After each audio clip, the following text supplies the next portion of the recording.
everyone, it's Melissa with Greenopolis TV, and I am here in beautiful Monterrey Bay. Earlier this year I was able to visit the Monterrey Bay Aquarium to learn about the beloved albatross and why it's so important to recycle and keep things out of our beautiful oceans. Check out this really important segment. So what I have here is the stomach contents of one albatross. So it's really hard to believe, but we have some cigarette lighters in here, we have bottle tops, I have a comb, all kinds of pieces of plastic that I think if we went through this, we could probably identify lots of these pieces.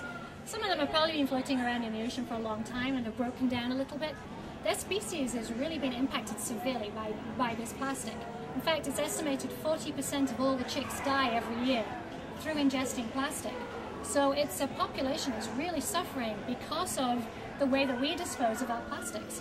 So, when you see litter in the street, it's likely to get into the storm drains and eventually makes its way into the oceans and eventually gets into the feeding grounds of amazing birds like albatross. And they mistake these pieces of plastic for food. And they take it back to the chicks, they feed it to the chick, and then the chick eventually dies of starvation because they feel full, so they stop eating. And then they die, and then we find their bellies full of plastic. Wow, this is like just heartbreaking for me. I can't even imagine that was in one stomach of one bird.